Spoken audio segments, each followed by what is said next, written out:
Sir अभी हम अघोरी की बात कर रहे थे, तो आप थोड़ा-सा ये बताइए कि वो ह्यूमन फ्लेश क्यों खाते हैं? उनका ये मानना है रिया कि हर वो चीज जो इस पृथ्वी में है वो सब बनाई हुई है शिव। हुँ। तो शिव का कुछ भी बनाया हुआ खराब नहीं हो सकता।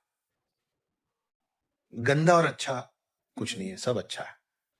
क्यों ऐसा मानते हैं आप? देखिए, ये मैंने पहले भी कहा है। जब अपने घरों पे बहुत छोटा सा एक बच्चा होता है ना, तो हम बच्चे को भगवान का रूप बोलते हैं। ठीक है। फिर बच्चा किसी दिन अपनी विष्ठा में, अपने मल में, अपने सुसु पॉटी में, क्योंकि कई होंगे जो बोलेंगे विष्ठा ये क्या बोल गया, तो आप सबके समझने के लिए सुसु पॉटी में खेलता रहता है। जब तक उसको इस बात की समझ नहीं होती ना कि ये अच्छा है, ये गंदा है, ये छिछी है, ये साफ है, तब तक आप उसको भगवान का रूप बोलते हैं। ठीक है। उसको समझ नहीं होती कि वो क्या खा रहा है। आप उसको जो देंगे ना वो चबा के खा लेगा, अगर वो भूखा है तो। करेक्ट। करेक्ट। आप दूध दें, दूध में पानी मिला दें, दूध में शक्कर मिला दें, दूध में कुछ और मिला दें, वो पी लेगा। ठीक बात है। आप दूध में खून भी मिला देंगे ना तो वो पी लेगा। उसको समझ नहीं है। ठीक है। आप उसको रोटी की जगह मांस भी देंगे ना, वो खा लेगा। उसको समझ नहीं है, उसके अंदर से उतर जाएगा। करेक्ट। जब तक उसको इन चीजों की समझ नहीं होती है तब तक आप कहते हैं कि बच्चों में भगवान का रूप है। फिर आप उनको सिखाते हैं ये खाना है, ये नहीं खाना है, ये छिछी है, वो साफ है, मिट्टी मत उठाओ, मुंह में मत डालो, निकालो मुंह से।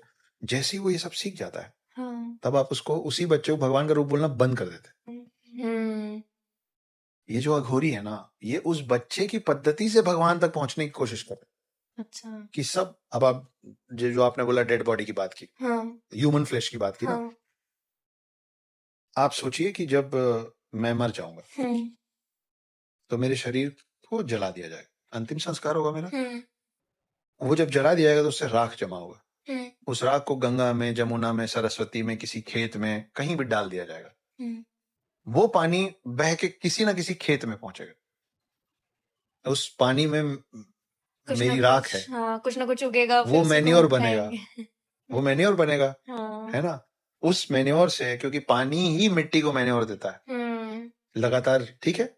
उस मैन्योर से जो पौधा उगेगा, अगर पेड़ बना तो उसमें जो फल आएगा वो आप खाएंगे। अगर कोई सब्जी का हुआ तो आप उसको खाएंगे। तो कुल मिला के एक शरीर जब खत्म होता है तो वो काम करता है अगले जनरेशन को एनर्जी प्रोवाइड करना। वो एनर्जी किसी भी तरीके से दे, एनर्जी ही देगा। तो हम इनडायरेक्टली खा रहे हैं, वो डायरेक्टली खा रहे हैं। भाई वो उनको दिखता है कि हाँ ये शरीर खत्म हो गया, इसको मैं काटूं, खाऊं, इसको दर्द तकलीफ नहीं हो सकती, मर गया। तो भाई इतना लंबा प्रोसेस, मुझे भूख लग रही है, मेरे सामने यही खाना है और मैं तो कुछ भी खा सकता हूँ। वो उसको कंज्यूम कर लेते हैं। उनको, भाई आप जब मांस भी खाते हैं तो आपके शरीर को तो एनर्जी मिलती है ना। आप जाइए जिम इंस्ट्रक्टर पास, वो बोलेगा अंडा खाओ, चिकन खाओ, प्रोटीन मिलेगा, प्रोटीन मिलेगा। तो चिकन मांस ही है ना, तो प्रोटीन मिल रहा है। तो उनको वो दिखता है, जब उनको मिल जाता है, उनको जो मिल जाता है खा लेते हैं। उनके लिए कोई चॉइस नहीं है खाने का। कि कोई अघोरी आपको नहीं बोलेगा नहीं नहीं मैं सब्जी नहीं खाऊंगा, अच्छा मैं चावल नहीं खाऊंगा, मैं रोटी में मांस चाहिए, ऐसा नहीं होता। आप उनको जो देंगे या उनके सामने जो भी खाद्य पदार्थ उपलब्ध होगा वो उससे अपना पेट भरना जानते हैं। कोई किसी को मार के नहीं खाता। तो ये होते हैं अघोरी।